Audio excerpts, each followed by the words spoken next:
Good to have you with us on this edition of the Urban Debate. While the big story that everybody is following continues to be the Mumbai luxury cruise drug bust case, or as it's also known as the Aryan Khan drugs case. Today, there was a hearing in the High Court over his bail plea. It's been adjourned for tomorrow. Very strong arguments made by Aryan's legal team. But much more has to be presented, and so the hearing shall continue tomorrow. Tonight, we're not going to discuss the case details. We're not going to discuss the politics of it. But taking up from this case, I want to address one other very important issue. The issue that you and I will wonder about, because it deals with our privacy as well. Earlier in the day, alleged chats between Aryan Khan, Ananya Pandey, a few others, emerged in social media, also in mainstream media, and created quite a buzz. Now, this became a big controversy on the day of Aryan's bail plea. Chats between him and her, no context, allegedly old chats, we don't know, but chats where the two seem to be talking about drugs, weed and cocaine, chats leaked without context, and then made public all over the place. Now, the NCB, so far in some of its arguments in court about custody and bail, has said that the WhatsApp chats of Aryan Khan with several others are a key part to their investigation, which is why they've also been questioning Ananya Pandey multiple times. They have called her. All of that is fine as far as NCB's investigation is concerned. But I fail to understand, why was it important to let it out? Who let it out? We don't know. Clearly, the chat's access is fully there with the NCB that has seized Aryan's phones and has made it a crucial part of its case. While it can be a crucial part of your investigation, you can use it to make your arguments in court. But to leak all of that, to selectively leak all of that, is a big concern. And this is not just the first time. Of course, in this case, there are two of these celebrities whose privacy has been breached because their private conversations on their WhatsApp have now been made public. Aryan and Ananya. But you will remember, viewers, this is what happened in Rhea Chakrabarty's case. You will remember this is what happened in Deepika Padukone when she was being looked at, and her conversations with her manager. Again, that was linked to the Sushant case. This is what happened when another actor, Dhruv Tahil, was arrested. His chats were leaked as well. Personal chats being made public, to me, that is a big breach of privacy. If the chats prove a large criminal conspiracy, they can be part of your legal investigation and legal case that you present in court. But to selectively put it out there when the case is sub judice, when the hearing is due around the same time, actually by itself smells of conspiracy. When custodians of law and protectors of law actually become violators of it, then it is a concern. In person, whether it's a victim, whether it's an accused, doesn't matter. Their privacy, their right to privacy is also important. And this is not just me. Court after court has repeatedly said this to investigative agencies. For one or the other reason, irrespective of what your motive is. If your motive is political, if your motive is to defend your own people, if your motive is to make people believe you have a strong case when you may or may not have that, irrespective of what your motive is, this is not okay. And from the Supreme Court to various high courts in Karnataka, in Kerala, this has been repeatedly told to the investigative agencies. Yet, this continues. Let's talk about this tonight. A big issue, irrespective of the merits of the Aryan Khan case and whether or not NCB is able to actually prove grave criminal activity on behalf of Aryan or Arbaz Merchant or others, remains to be seen. But for those chats to be made part of drawing room conversations is a trend we must stop. R.K. Ojha, former officer for the Narcotics Cell, Delhi Police, joins me this evening. Pawan Duggal, cyber law expert. Kailash Vastev, senior advocate with the Supreme Court. Deshratan Nigam, lawyer with the Supreme Court. Mr. K.C. Kaushik, former ASG, joins me this evening. Mr. Kaushik, let me start off with you on this. Repeatedly, the courts have mentioned this, that investigative agencies are selectively leaking information. They're putting out information when the investigation, case itself is sub judice, that often officials rush to pronounce their own view, speculate, share facts selectively with the media. Yet it continues despite even the Supreme Court talking about it. Now, how do we deal with this? Okay, this is a very unfortunate affair. As far as security leakage is concerned, everybody has their own privacy. If the conversation of the two persons is leaked on for their motivated interest, the officers should be accountable for that purpose. According to me, nobody is above the law.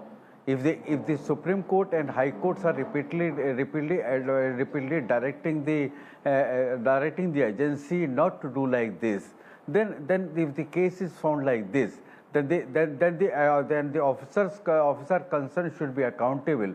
Unless and until they are accountable,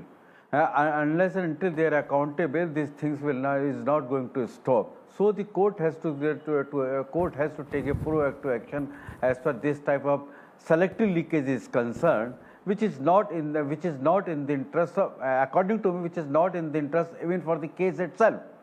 If we are giving the selective basis leakage, what we are going to achieve out of that, except that there is a media trial of this type of things. Yes. You see, if you recall this Arushi Talwar murder case, there was a media trial to that extent.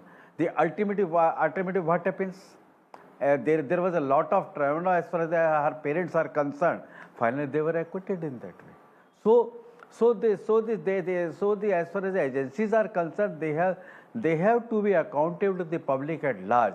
They have to obey the direction and the advice and whatever way you want to say in the judgments of the Supreme Court, because as far as the Supreme Court is concerned, there is a 141 Article 141 which is binding on all of us. Mm-hmm.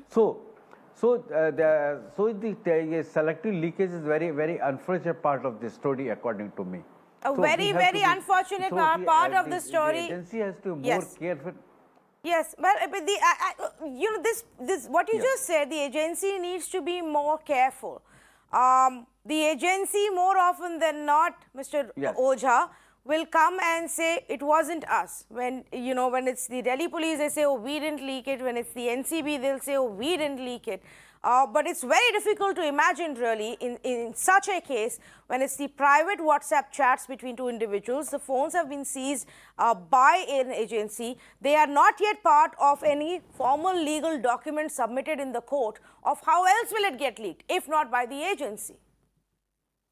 Mr. Ojha. You have the... Yes, it is correct. The leakage of such chats, the privacy is leaked out, is wrong. But the thing is, who can leak it? No doubt investigating agencies are one of the persons who are having the access of this chat. But see, Mr. Duggal is there. I think he will be in a better position to explain. Who can leak this chat? Number one, who originated it? Number two, who received it? Number three, in this case, investigating agency. Or number four, some hacker. Now it has to be probed who is the guilty and why this has come. This can not only leak the privacy but also adversely affect the investigation of the case.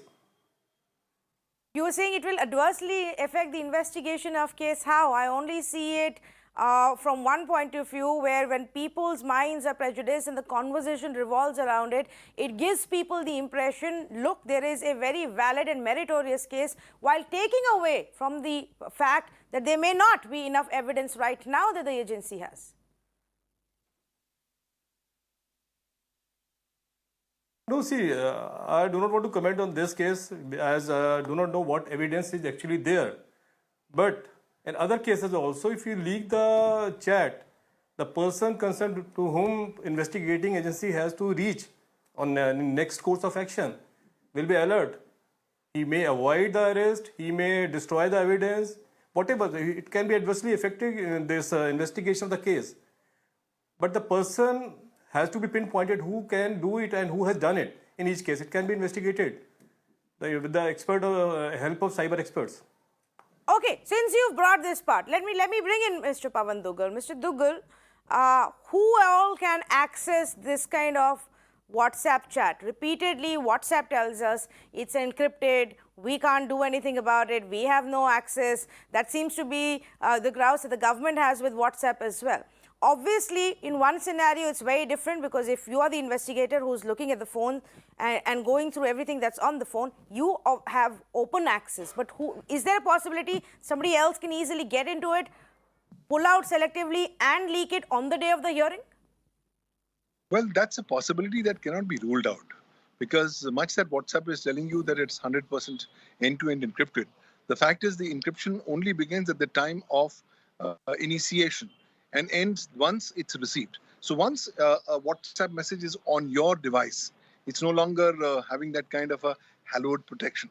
So technically, if your device is hacked, anybody can have access to it. Similarly, once any person who's got legitimate or illegitimate access to your device, he or she can have it. The law enforcement agencies, if they have the device and they are able to have the access to the passcode, they can have it. So it's various permutations and combinations of who all can have it. But the fact is, at now what's being presented is nothing but a printout of an electronic record. Yes. It's not even a true electronic record. It's not even, its authenticity and veracity has not yet been tested. At best, it's only a wild allegation. Now, in a scenario like this, it becomes very important that the minds of the people ought not to be prejudiced by some kind of a leakage, the timing of which is suspect. Why it's happening today? Why was it not happening for the last, 15, 20 days when this episode has been going on? Clearly, the timing shows that it has been unauthorizedly leaked in the public domain for certain bigger vested purposes. So the fact of the matter is, this is an important conversation in case if it's proved to be correct.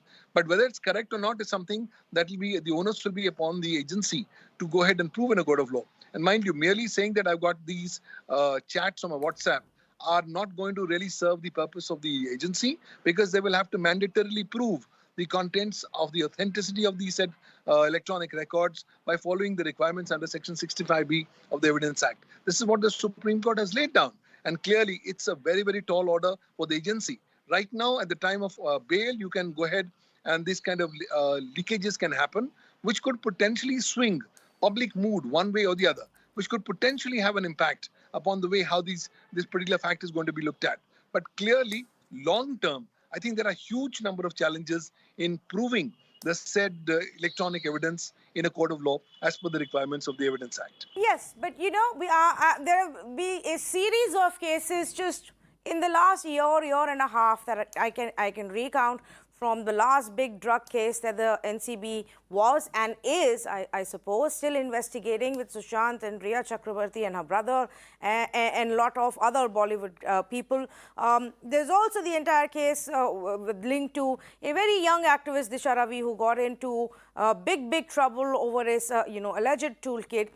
Even in that case, things were leaked. Now, the cases may go on. So far in these cases, they haven't found anything significant. There's a report today that says that Disha Ravi case, they may have to file a closure report because they haven't found any evidence. Sushant's case, as far as the NCB's probe is concerned, hasn't gotten anywhere for over a year now. But what has been achieved? What has been achieved, Mr. Kailash Vasudev, is that at that time, when noise was being generated, when it was still developing news, you managed to convince many people that so-and-so and so-and-so has been consuming drugs. So-and-so and so-and-so has been involved in a seditious activity. So-and-so conspired, so-and-so fed drugs, perhaps so-and-so also abetted suicide of another actor. You are managing to create this narrative basis the tall claims, basis selective leakage, And at the other end of it, Mr. Vasudev, is the victim and even the accused and their families. How do we stop this? Good evening. In the recent past, if you've noticed, I would say 7, 8 years, the kind of information which is being leaked or being presented in the press during the course of a trial is very disturbing. All sorts of statements are being made, all sorts of videos are playing out, all sorts of statements are being reiterated. Every channel is carrying a story. So-and-so said this, so-and-so witness said this, the other witness has come around and made this statement and the like. This has not been the past practice. It has become fashionable by the investigating agencies. You see the UP murders, you see the UP cases, you see the cases from Tamil Nadu, you see the cases from Maharashtra, you see the cases, the recent cases of Sushant Rajput and all you have just referred to. You see so many cases which have taken place where the CBI or the IB or the, not the IB, I'm sorry, the CBI or the EOW have been releasing all sorts of statements in the press or managing to have it released. The effect of it is very, very dangerous. A, you influence the public in a manner which is yet to be tried. B, this kind of releases, this kind of selective releases, if I say, have a very serious impact on a person's character. C, they have no chance of getting an opportunity to redeem themselves during or after the trial. You have destroyed their career, you've destroyed whatever social status they have, and you've destroyed their families in what you have communicated through these alleged leaks. It is time that our judicial system stands up to this, puts its foot down and says this is not going to be permitted. If anyone chooses to do so, he shall face the wrath of the law. Because this is creating evidence at a stage when there is no evidence. It is creating an opinion when there should be no opinion created. You are dealing with a situation where you are damning people without there being a situation to damn the person. See the Rajput case, the Chakravarti brother and sister. There are so many cases I can name right now that you have covered this in the press and eventually nothing has worked out. See the UP cases where people have been arrested on the charges of this jihad love or love jihad, whatever you decide to call it. You see the disclosures which have come from other states. You see the killing of people and the coverage in the Shaheen Bagh situation in Delhi. You see the situation in the Sushant Singh Rajput case when all the film actors and actresses were called upon and interviewed, and there was massive coverage. Yeah, we have interviewed X, Y, Z, Bollywood celebrity, this, that, and the other. Do you see what you are doing to those people? Is there no sense of responsibility in governance? Is there no sense of responsibility amongst the authorities? I can understand a prosecution wanting to make public a small statement, matters under investigation. We will revert to you when the investigation is over. But to say that we have arrested this person who's responsible for 70 murders, we have arrested this person who's a drug peddler, without there being evidence, without there, when a bail is even going on, and please tell me in the 17, 18 days that this case has been going on, maybe 24 days, what is the evidence which has been presented by anybody, excepting saying that so-and-so officer has been called to Delhi? The leaked WhatsApp chats, that's what there is. That's about it. The leaked WhatsApp chats, that's the only claim to evidence. Mr. Pawan Duggal is on the show. He's very good on in this particular jurisdiction. Pawan, can WhatsApp chats be used in evidence or made statements which can be relied upon without being tried and trusted under 65B? You're absolutely correct, sir. I can send you a WhatsApp message. No, I can send you a WhatsApp message saying that insofar as I'm concerned, I saw a donkey wearing a monkey's tail. You will publish it, that becomes news. I mean, this is absurd. We are turning the law on its head. And if this goes on, all trials will be tried by the media, the judge will be a silent spectator, and the person would be finished career-wise, position-wise, and the family is destroyed for all purposes. So let me... Please, for God's sake, stop it. Yes, let me just come here, and I completely 100% agree with you, Mr. Vasudev. On our behalf, not last year, not now, not in any of the cases, irrespective of what our view may be personally, we carried any of these chats which are between two people unless and until it's part of a court order, Tanvi, an I have one actual more order. thing to say I here. do admit that a significant part of the media perhaps needs to also introspect on what they're doing. But I also want to say, while there is a need for that and constant media bashing goes on about media trials and whatnot, there is No, I absolutely have- no accountability of the investigating agencies, whether it's the police or in this case the NCB. Who's going to make the NCB accountable for this leak? They themselves are not going to do that. No, ma'am, I want to make one more, I want to have one more situation. Now we are on a public television debate. There have been recent cases where people have been charged for murder 7, 8, 10, 15 years ago. Charged for rape and the consequences thereof. They've been acquitted. The acquittals have been carried in a very small print in a newspaper. 5 brothers, a brother and a sister, members of a family charged for rape have been acquitted. Please tell me, why haven't the authorities come forward and made an announcement that these people were acquitted? Yes. Because they were creating the noise when they were arrested. If Yes. you are morally correct, if you are following principles of correct governance, then come forward and say these people were acquitted, notwithstanding the din which you created. Don't behave like the fly on the chariot saying, look at the dust which I raise. Yes, We absolutely. must remember this. Absolutely, you're absolutely right. I think, and there also, as much as the investigative agencies are responsible, maybe even we need to look at such cases, go back and report about it in a better manner and do some of that correction. But here is what the Supreme Court has said. Selective disclosures to media affect the rights of the accused and of the victims and their families. That selective divulging of information can derail the administration of criminal justice. It is not fair that the accused, because it pulls the rug from below on the presumption of innocence, it is not fair to the accused that we do that.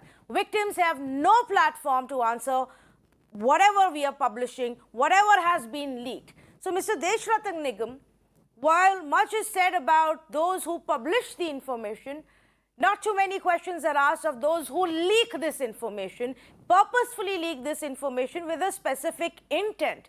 Who's going to question that agency?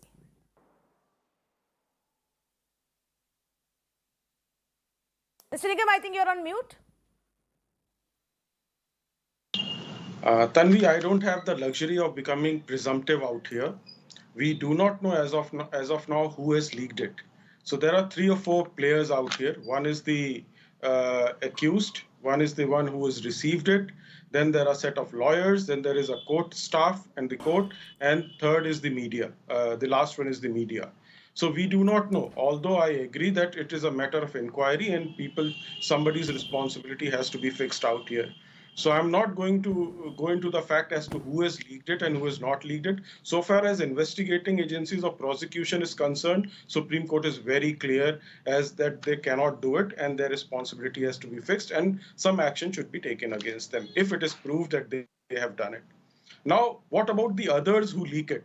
Where is the bar for them not to leak it? No, sir, That's Mr. Nigam, let's talk about the others on another day. Tonight, I am going to talk about the custodians of law. Tonight, I want to talk about the protectors of law. I want to talk about state and its agencies. They must lead from the front.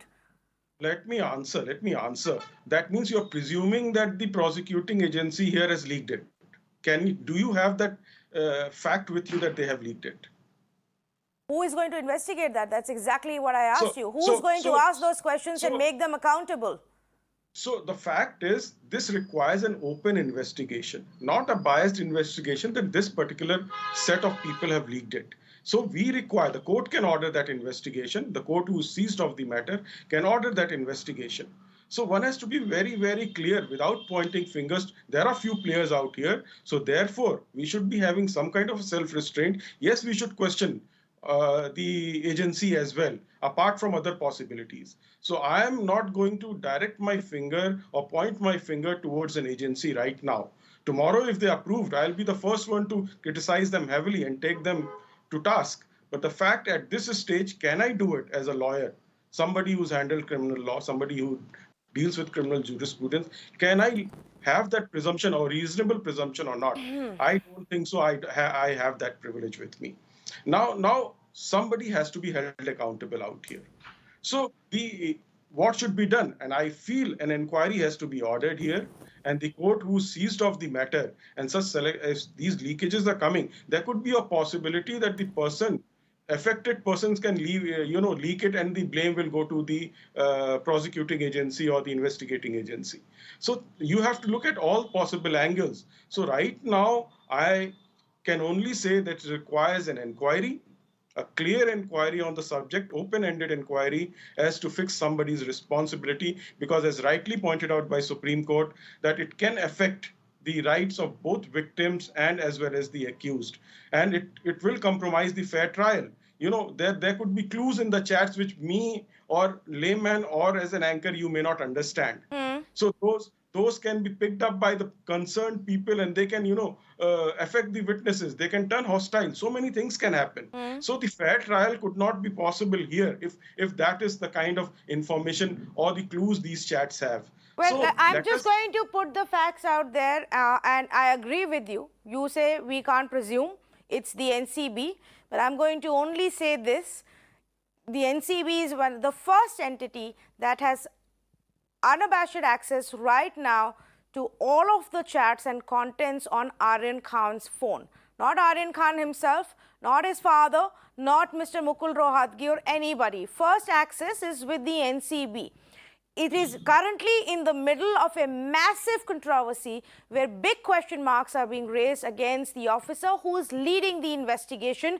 NCB itself is investigating it now. They've taken cognizance of those reports, and they're going to look into the allegations that have been made. There's obviously an ugly political fight going on, absolutely unnecessary, but it is on. Politics has come into it. It has become dirty, filthy, personal allegations, political ambitions, all kinds of motives have been involved. On the day that the hearing for bail for Aryan is going to be held in the High Court, when these chats are out there in the media, there are only few people who will benefit from this, and definitely not Aryan Khan. I just want to make this very clear. Mr. Let me Kailash was... answer. No, let me just finish. Just finish. Yes. See, let me tell you, it will be a presumption who will get benefited. Courts are not influenced by these. Of course they're not. Of course they're not. But people are. No, at no point, Mr. Nigam, let me make it very clear. At no point is this about influencing the courts. It is about influencing the minds of people about what is happening. It is about making people believe today that irrespective of what happens in the hearing, he bought weed of XYZ kg for this much money. He had conversations about cocaine with another young actor. They're all into it. This is the international racket that we are talking about. It's to feed that into the minds of the people and nothing else. I'm just making it clear. I am not saying it is to influence the judge. So let me just complete. What you're saying today, and what in fact there are 2 or 3 narratives going on. Samir Wankhede, who's the prosecuting officer, his image is being tarnished by making all kinds of wild allegation to say that the person concerned is not guilty as of now, and even otherwise, it's a matter of trial. But the fact remains, the Samir Wankhade's image by all kinds of wild allegation is being tarnished. So there are 2 or 3 narratives going on simultaneously. All this has to be stopped, or the court should order that it will not be reported in media. Courts can do it. It can be in camera hearing. The court's order, so that such kind of rumors do not float in the society this way or that way. So courts can take cognizance of such matters, and courts in the past have done so. Okay, no, I hope not, because while it is perfectly all right for us to report on official proceedings, what happens in the courtroom, the arguments presented in the court, which are a matter of public and official record, all other kinds of speculation, selective leakage is a completely different ballgame. I'm going to read out a few of the other instances. When the Karnataka High Court told the police that on many occasions, police claimed before media that there is a strong case against the accused. That this act of police, the Karnataka High Court has said, this act of police affects the rights of accused in bail matters, also in the trial. I'll give you another example. This one from the Kerala High Court, where again the police said that the court said that police should not reveal facts learned through investigation to media holding press meetings would spoil the quality of the evidence, and that the officer should refrain from airing personal views about case. It still goes on unabashed from Uttar Pradesh to Kerala, where investigators start giving their own view. And that really is the other aspect of it. But to selectively leak information during trial, even if it is at the bail stage, that is a completely different problem, which has now become a pattern across agencies. So I will come back. Agencies should not leak. If they are guilty, they have to be penalized. Yes. One thing is Can we do this, very Mr. clear. Kailash Vasudev? Already overburdened with so many cases. On that, we expect the court to now order further investigation into the agency which is investigating the case? I want to say a few things. Mr. Nigam is a very competent lawyer. You have Mr. Kaushik also with you. See, now look at the situation here. This particular case involving 8 or 10 or 18 or 20 youngsters is now become center stage. All other major drug seizures have gone into the background. May I ask, and may I ask on your channel, the 3,000 kilogram seizure of a port, the seizures of heroin, seizures of weapon with heroin from a vessel.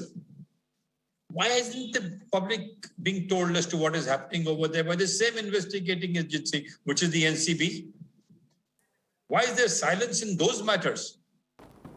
Why is there silence? And why do they maintain a silence? Because they don't get publicity there. Here you have got Bollywood, whom you are playing into as a particular situation for the purposes of showing we are doing this. Pray, what are you doing in the other cases? Why can't you come to the press and say, this is what we have done, or this is what we've attained, or this is what we've arrested, or these are the people who are complicit in this whole matter? Why have all those things been pushed under the carpet? What is the purpose of it? National security, international drugs, 3,000 kilos, 3 tons. It's run enough, 21,000 crores. It is enough to run a state of our country for 1 full year. No coverage, no statement, no declaration, no information to the public. Why? Is it so sacrosanct to get 18 people on a ship which you don't arrest, which has been carrying this thing, contrary to the provisions of the NDPS, where you're supposed to arrest the vessel which is carrying this stuff? Please tell us what is going on. Someone must answer. Or are we going to keep listening to the strike, seeing these youngsters getting wherever they are? Whether they get bail or no is not my business, but the question is wider. Why can't you disclose other cases? You made huge arrests out of Nagaland. Not a single statement on that one. You made arrests in Orissa. You made recoveries in Orissa. Not a statement on that. You made recoveries in Punjab. Not a statement on that. Why? Is this the purpose of an NCB or an investigating agency? Mm-hmm. Okay. I'm sorry, but there is someone has to answer these questions. We are in the general public. We may be lawyers, but these are questions public is also asking. Yes, yes, you're right, absolutely. Mr. Kaushik, do you want to come in on this aspect? And, you know, this selective leaking, nobody really bothers to find out who leaked it. Often courts have pulled up the agencies. I have another example where the court, where in a hearing, a plea by Jamia Millia student Asif Iqbal Tanha seeking action against the police officials, when they went to the court seeking action against Delhi police officials for leaking his disclosure statement to the media, the Delhi High Court remarked that leak of documents and probe details was a serious issue and that the investigating agency must ensure that it is not done selectively. Mr. Kaushik, but despite court after court in case after case saying this, the trend still continues. There seems to be consensus among all of us as a secret leakage is concerned, selective leakage is concerned, that is not permissible under the law, because repeatedly Supreme Court and the High Courts are cautioning to the agencies not to leak the on selective basis, because that will affect the trial and other things, accused as well as the victim both. As far as this particular case is concerned, according to me, because the mobile of Aryan is available with the authorities only. So on the basis of my own experience, there could be a presumption that the NCB is leaking the information on selective basis, because as far others are concerned, whether his lawyer or XYZ, they have no access as far as the WhatsApp chat is concerned. WhatsApp chat is concerned, that is available with the authorities only, because mobile is with them only. So according to hacker, as far hacker is concerned, in every case there cannot be hacker. Where simply everybody is saying that there could be hackers also. Nobody can deny that the hacker is concerned. But the probability, now we are dealing the probability of the case. When the probability of the case in this case is that there is a fair chances for the leakage by the NCB only, not by other persons, because the instrument is available with them. Instrument is not available with other persons. As far as that Ms. Pandey is concerned, the chat is involved with Mr. Aryan and Ms. Pandey to that extent. So this probability is that these apparatus are available with the authorities only. Yes. This document is not, the documents are not available with somebody else. So we have to be conscious of the fact that what is the probability for leaking these documents, or leaking the chat, leaking the XYZ, which is in the possession of the investigation agency. Once we are in a position on the basis of the probability that leakage could be centered down, that these persons could leakage because they are in possession of the things. So the court could take the cognizance, and the person concerned or officer concerned should be fixed on the issue, because the time has come. Because we have to be conscious as far as the media trial is concerned.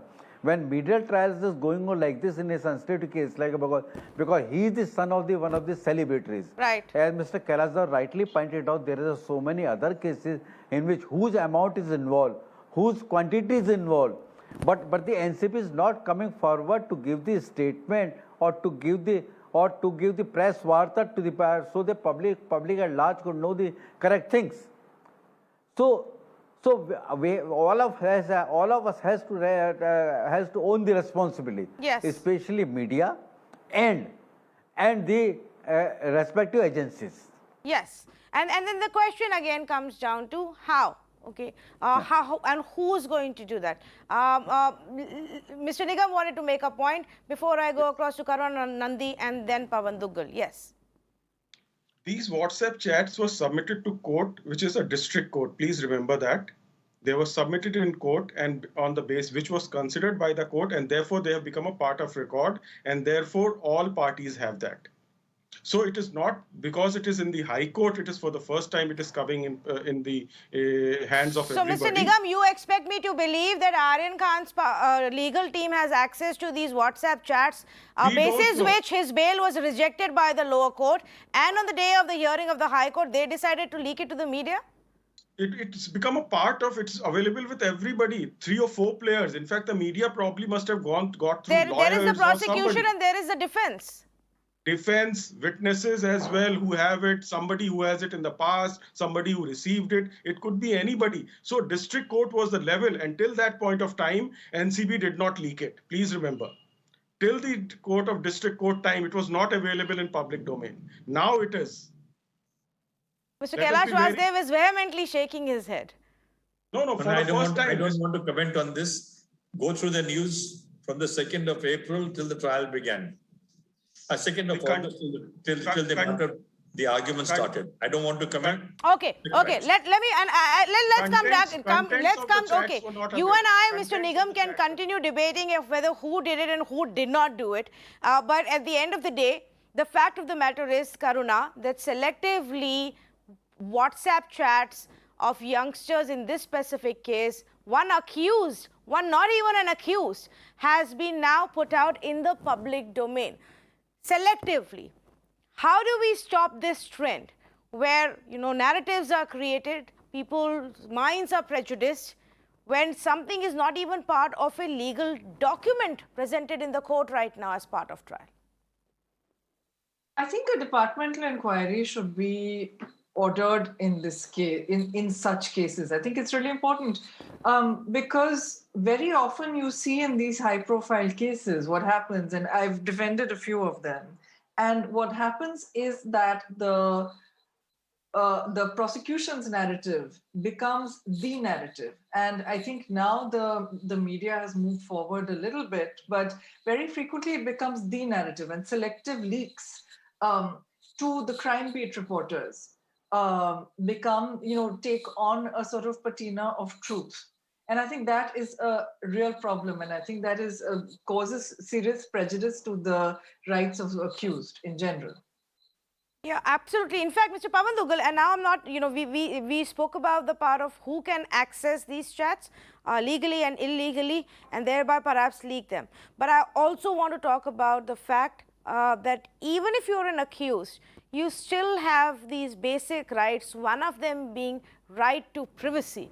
Now, it's okay for the investigators if they feel it's part of the legal case to look at it. But for example, Ananya is not even an official accused in this case right now. And her conversations are now part of living room discussions in people's homes. Clearly, though the Supreme Court has guaranteed to us the fundamental right to privacy, the problem is the government has still not yet come up with any dedicated law on privacy. So as a result, you find instances where people take the chance, okay, let's violate the privacy of others. It's going to take a long time by the time there's investigation or there's some inquiry. So the chances are that most of the time these kind of inquiries hit a dead end. So we do not actually see any effective remedy being given to affected persons whose privacy is impacted as a result of these kind of misadventures. So somewhere down the line, a strong message has to go across. Now, in this particular case, the timing is suspect. The way it's actually brought forward has actually thrown more questions than answers. But more significantly, here is a fundamental issue.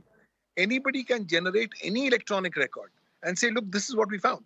That alone should not become the basis for the purposes of turning or influencing the viewpoint or the opinion of the public at large. Somewhere down the line, there has to be some very strong accountability.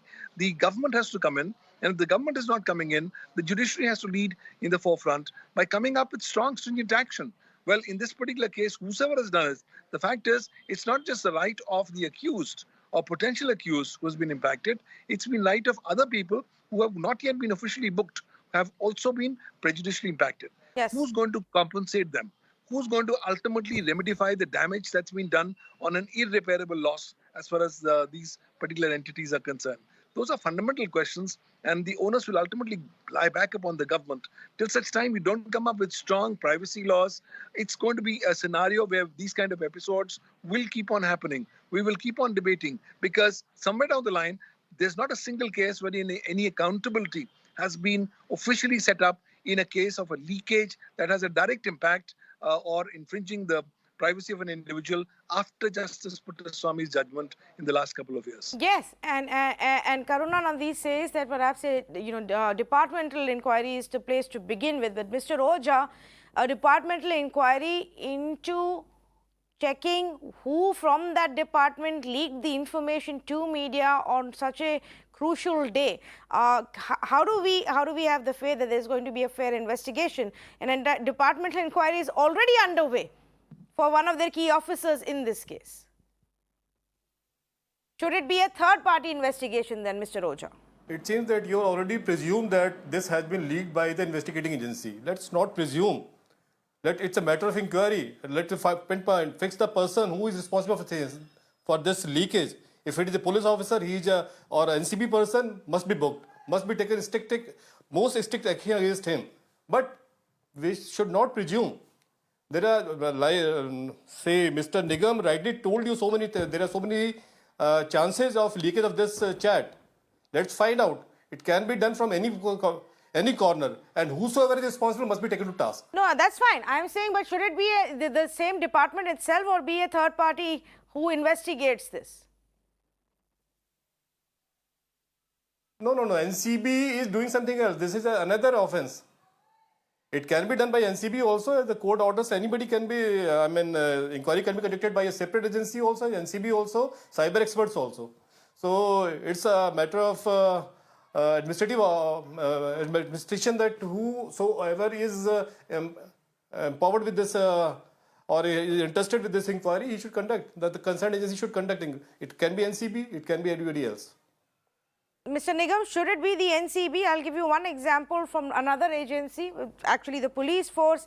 Repeatedly, we highlight cases here where the police has exceeded its own duties and rights, where there are allegations of custodial torture or destroying evidence or not doing a proper investigation, and more often than not, police's departmental inquiry or internal inquiry usually is a suspension and a transfer, and that's where the matter ends. Now, why should I believe that any agency will do a fair job of investigating themselves?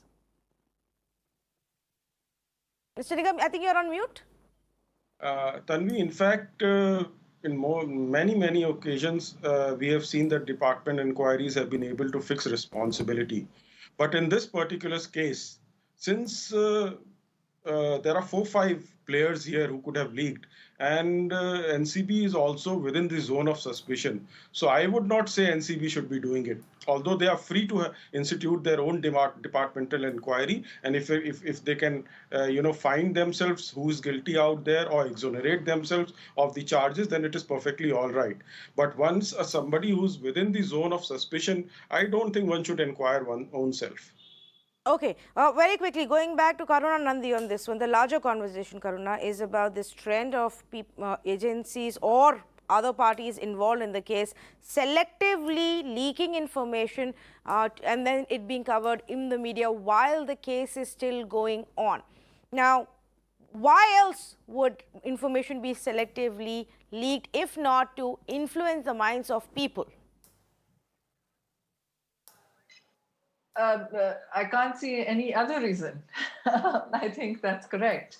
And in fact, there have been a number of judgments which have dealt with such issues. Well, one notably was Justice Chandrachud's dissent in the Supreme Court in the Bhima Koregaon case, where it was said that the conduct of the Pune police in utilizing the agency of the electronic media, in fact, to cast aspersions to those under investigation, fortifies the need for an investigation that is fair, right? Because I think that you have a number of rights that are in Supreme Court judgments, and one might be startled to find how deeply progressive many of these are. But only the proof of the pudding really is in the eating. And I think much of this responsibility when it comes down to the nitty-gritty lies in the hands of the criminal court and before that, really, because they're hugely overburdened and they only come into the picture later, and the investigative agencies. And so I think that the probity of the investigating agency and the investigation process is something that is absolutely vital. The leaks are also, I think, relevant, but because when you look at the evidentiary value of the WhatsApp chats in court, the discussion that is going on, and that's something that the court will opine on tomorrow, is that the phone was not seized with a panchnama. Now, why is that important? It's because if you don't have a panchnama and if you don't have a process by which you can guarantee that what was seized was the same thing that is being given to the court, then anything can be added. You see, that's the problem. And the second thing is that there's as far as I know, there's no 65B under the Evidence Act. There's no affidavit either with regard to the WhatsApp chats. So therefore, I think the leak takes on a new perspective, which is that are you then trying to trigger outrage and go to the court of public opinion when your own evidence is something that is perhaps not robust? We'll see what the court says tomorrow on this. Yeah, and I repeatedly emphasize on this also because I want this to become a part of the conversation, that while yes, it is a responsibility of the media, in every single case it simply boils down to media bashing and talks of a media trial. but nobody goes beyond that to say, hey, who gave you the information I and completely why agree. did you why did they give you that information? Who is actually putting it out there, and what is their motive, and how is that impacting the overall, a case or its investigation, or the way it proceeds, or the impact on the families of the victim or the accused. In different cases, it can be different. That is where we also need to get at some point. For me, that is the root of the problem. Mr. Kailash Vasudev, you wanted to say something. You see, the way things have been progressing in the past few years, with media leaks or media being informed about what is happening, there are three very dangerous fallouts. A, you are giving, or the general man is coming to know what the general drift is going to be in the investigation. B, the direction of the investigation is also available now, that this is what it is, international drugs, so on and so forth. Third, and the most important, is the credibility of investigation is now coming under question. Once the credibility of an investigation comes into question, even by the media, it raises very important questions in the larger interest of our nation. If the investigating agencies come under cloud, their entire functioning in such matters, which they're obliged to take care of and to prevent, comes to a halt. The NDPS Act has a very important role to play in preventing the use and spread of drugs. That is an area which now will come under cloud as we go along because of the kind of situations we are facing. On the question of investigation into the media leak, how does it come about? What goes on? It is for the concerned judge to order an inquiry, because it is in his court that these proceedings are taking place. So the judge should order an inquiry. It is a suggestion. Whether he chooses to do so or no, by saying that I don't get influenced by the media, very well, we will accept that. But we are now coming to a stage where these matters have to be looked into and some answers found, because the ramifications of this are very wide and very telling.